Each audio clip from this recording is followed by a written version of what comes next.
Welcome back. The Centers for Disease Control is considering changing its guidelines for COVID isolation. If approved, people who test positive for COVID would no longer have to stay home from work or school for 5 days. And joining me live in studio is Dr. John Selleck Jr. He is with the Jacobs School of Medicine. We want to thank you so much for being with us today.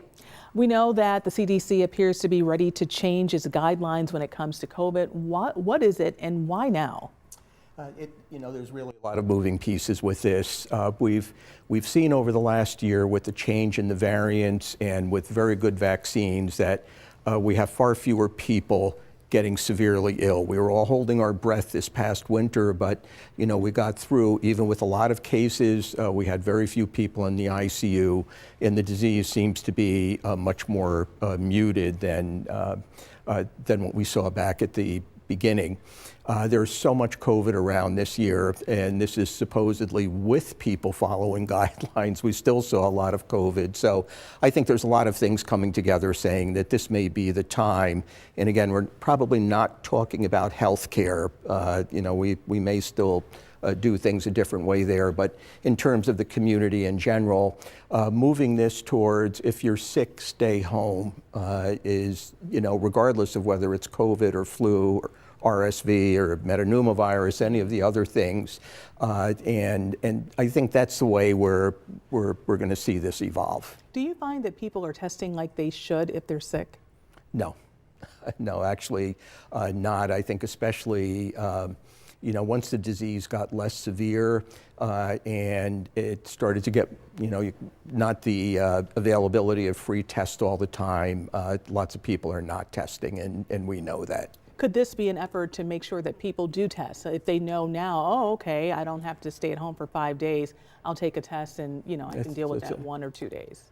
I don't know. I'll reserve judgment on that. I'm not sure that we're going to see, that we're going to see a whole lot more. Very interesting that you say that. And during the pandemic of isolation, we saw guidelines where, remember, it was 14 days, 10 right. days, 7 days, now 5 days, and now we're saying something different.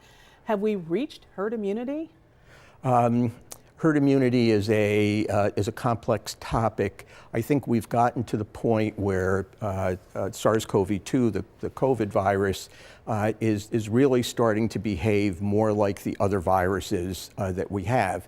Now, I encourage people to not take that with too much joy, because we still see lots of severe disease due to influenza every year. We see severe RSV in little kids and in the elderly every year. So to say that COVID is getting like flu, that's not necessarily a good thing. But I think we're looking at this in a way of, how do we deal with this in the community, keeping schools open, businesses open, et cetera.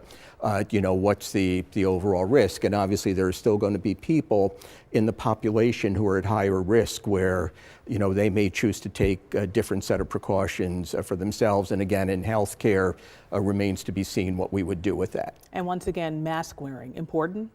I would say during we recommended very strongly this year during the winter season that all of our healthcare workers wear masks.